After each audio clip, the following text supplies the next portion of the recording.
भारत पे 25% का टैरिफ लगाया, जो चीन के बाद सबसे ज़्यादा टैरिफ भारत पे 30% चीन पे है। और केवल टैरिफ ही नहीं लगाया, टैरिफ के साथ साथ कहा है कि अगर आप रशिया से तेल खरीदना जारी रखोगे तो हम आपके ऊपर एक पेनाल्टी भी लगाएंगे। पेनाल्टी क्या होगी क्या नहीं होगी ये अभी वो है, लेकिन जिसको कहते हैं ना, भारत ने जिसको एक हॉल दी या एक वो किया, और भारत क्यों इस तरह से रिएक्ट करता है। भारत ने अपने रशिया से तेल खरीदना बंद कर दिया, कल कहा गया आज बंद हो गया। मैं थोड़ा ये इस पे आऊं कि रशिया से क्या है और क्या नहीं है। ट्रेड डील हो सकते हैं, किसी का अच्छा किसी का बुरा, कोई भी कहीं का ज़्यादा होगा कहीं कम होगा।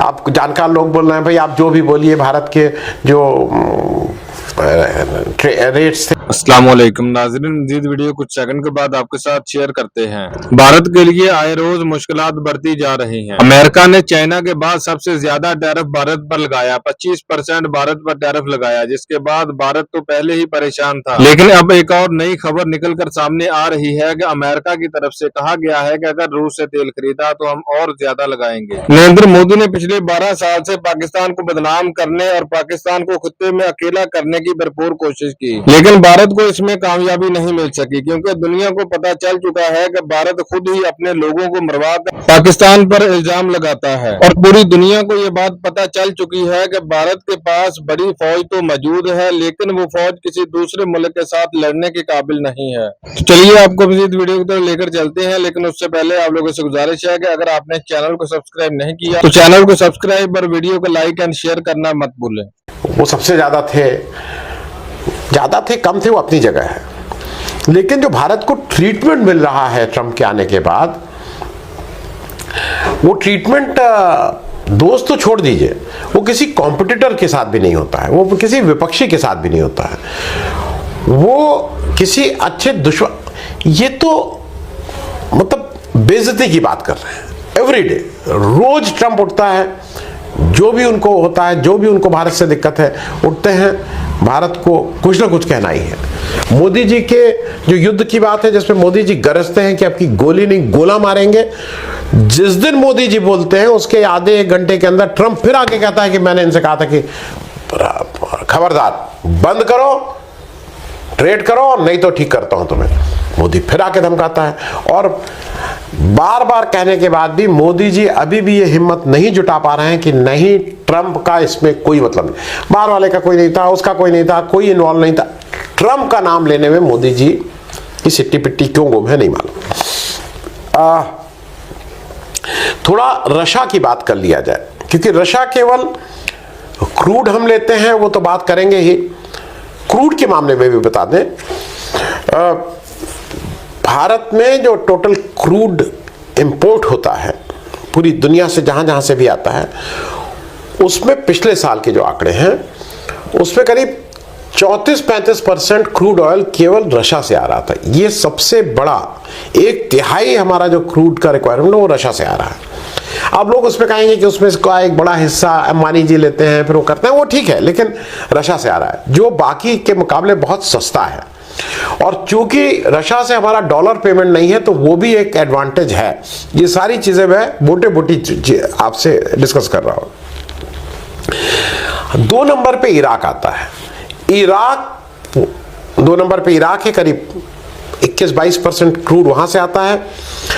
3 नंबर पे सऊदी अरेबिया है, 15-16-17% सऊदी अरेबिया से आता है, और 4 नंबर पे यूएई है, जहां से करीब 8-9% आता है। ये तीनों देश हालांकि खाड़ी के देश हैं, लेकिन तीनों देश पे अमेरिका का ठीक से प्रभाव है।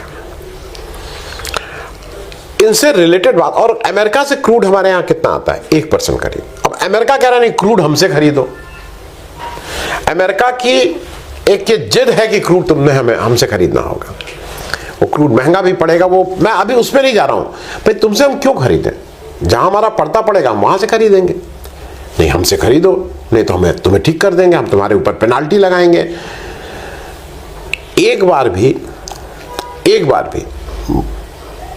भारत सरकार में जो मोदी जी के नेतृत्व में है, ये कहने की हिम्मत नहीं हो रही है लगाओ पेनल्टी। लगाइए ना पेनल्टी। ये जरा ये भी समझ लीजिए कि ये मामला क्या है जिसकी वजह से वो बार बार धमकी दे रहा है। भारत का अमेरिका में से जब हम व्यापार करते हैं तो हम उनको एक्सपोर्ट ज़्यादा करते हैं, उनके यहाँ से इंपोर्ट कम होता है। तो एक्सपोर्ट हमने जो पिछला 2024-25 का जो वर्ष था, हमने एक्सपोर्ट किया 86.51 बिलियन $। 1 बिलियन मैं कई बार बता चुका हूँ, 8,500 करोड़ मोटे तौर पे, आजकल 37 हो गया तो 8,700 पकड़ लीजिए डॉलर, लेकिन 8,500 करोड़ मोटे मोटे तौर पे।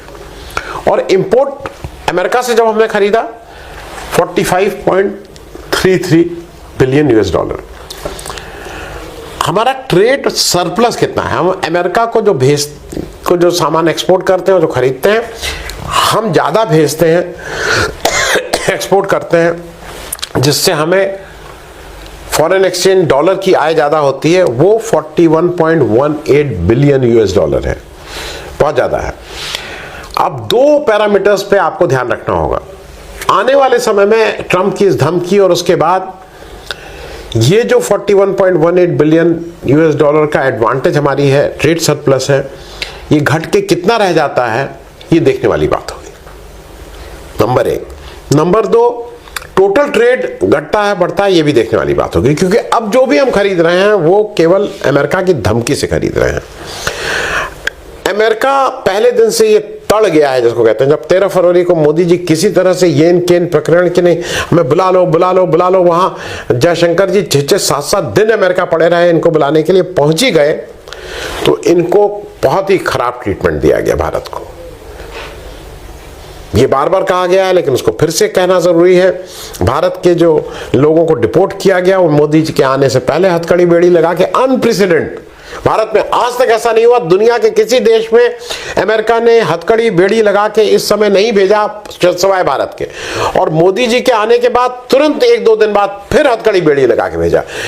और ये कम्युनिकेशन बिल्कुल क्लियर है, वो आपको कम्युनिकेट कर रहे हैं, आपको बता रहे हैं कि आपको हम यहां पे रखते हैं, he is showing you your place, और आपकी चू करने की हिम्मत नहीं है। आपने एक क्यों नहीं, मोदी जी आपने बोला कि भाई हथकड़ी बेड़ी क्यों लगा रहे हो, हथकड़ी बेड़ी लगा के भेजा। मैं बाकी चीजों पे नहीं जा रहा हूं कि उन्होंने अपने किस तरह से रक्षा विमान भेजे जो हमारी वायुसेना स्पेस में घुसे, मैं उस पे नहीं आ रहा हूं, वो फिर ज्यादा टेक्निकल हो जाएगा। जब मोदी जी वहां गए तो मोदी जी से पहले जो 4-5 राष्ट्राध्यक्ष गए थे, मोदी जी के जो बाद 4-5 राष्ट्राध्यक्ष गए थे, उसमें मोदी जी को छोड़ के सारे लोगों को बाहर व्हाइट हाउस में रिसीव करने डोनाल्ड ट्रंप खुद आए। मोदी वॉज द ओनली राष्ट्राध्यक्ष जिसको एक साधारण से किसी कार्यकर्ता को भेज दिया गया था व्हाइट हाउस के किसी ऐसे ही मैनेजर, जिसका नाम भी कोई नहीं जानता है, कि उनको ले आओ। ये हालत है। क्यों बेइज्जती कर रहे हैं? लगातार आप बेइज्जती से रहे हैं। और आपने जाने से पहले ऑलरेडी हार्ले डेविडसन और किस पे उनकी जो इलेक्ट्रिकल, आपने अपने टैरिफ कम करके आप गए थे। हुजूरे वाला, माई बाप, हम तो देखिए कम करके ले। वो तड़ गया है कि इनको एक घुड़की दो तो ये तुरंत और नीचे करते हैं। आप कहां ले जा रहे हैं देश को? क्योंकि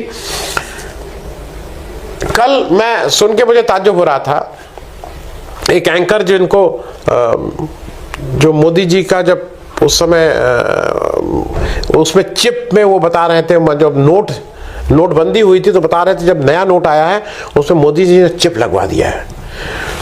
एक राष्ट्रीय चैनल की एंकर हैं, उनको चिप दिखाई दे रहा था और उनको वो नासा और मालूम नहीं कहां की वो ले आई थी खबरें। वो कल बेशर्मी के साथ ये बता रही थी कि अमेरिका के 25% टैरिफ से और पेनाल्टी टैरिफ से भारत का कितना फायदा होने जा रहा है, मतलब भारत कितनी बड़ी शक्ति के रूप में उभरने जा रहा है, ये वो बता रहे थे। भाई अमेरिका ने टैरिफ लगा दिया, आप इस टैरिफ से क्या होगा?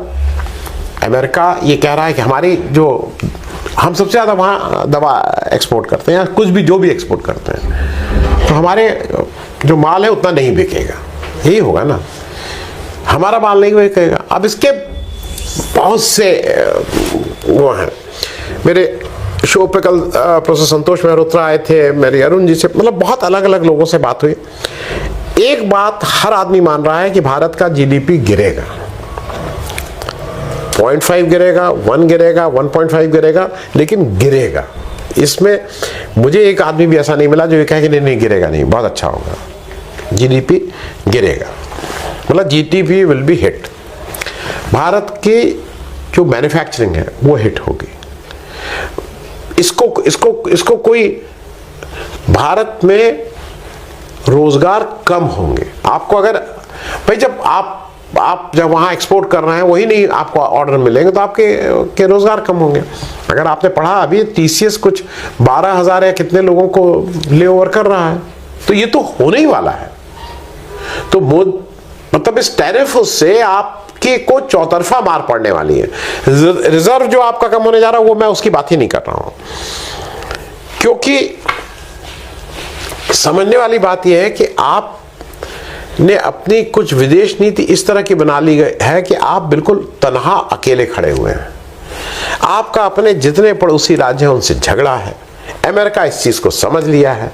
अमेरिका ये भी समझ लिया है कि चाइना और पाकिस्तान एक साथ हो गए हैं।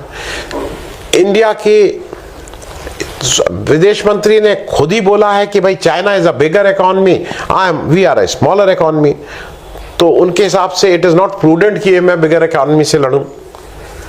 तो आपने अपना तो खुद ही बता दिया आपके फॉरेन मिनिस्टर साहब ने कि नहीं नहीं नहीं हम तो बहुत डरते हैं उनसे। अमेरिका से आप डरते ही हैं, रूस से वो आपको धमकी दे दे के रूस से आपको अलग कर दे रहा है। मेरा सिर्फ ये कहना है कि किसी स्टेज पे तो मोदी जी को अपनी स्पाइन दिखानी होगी कि नो, एनफ इज एनफ, अब नहीं। 25% टैरिफ के बाद भी हमारे यहां से कोई स्ट्रॉन्ग स्टेटमेंट नहीं आया, नहीं ऐसा तो होता है, हम उसको करेंगे, हम उनसे बात करेंगे, हम कुछ इस तरह के स्टेटमेंट कल आए हैं, और वो भी अधिकारियों को आगे करके उनके द्वारा ये स्टेटमेंट करवाए जा रहे हैं। एक 2-3 नए आ गए हैं, वो मतलब किस बेशर्मी से एस जयशंकर साहब क्या गोल्ड स्टैंडर्ड्स हैं, ये उनको गोल्ड स्टैंडर्ड दिखाई दे रहा है। मतलब आपकी भाई इतने दिन तक पीयूष गोयल जी पड़े रहे थे हमारे, कहां अब हो रहा है, बस होने वाला है, कल हो जाएगा, परसों जाएगा, हुआ क्या? जो खतरा है वो अभी भी मोदी जी को देश के सामने बताना चाहिए कि किस वजह से ये कॉम्प्रोमाइज कर रहे हैं।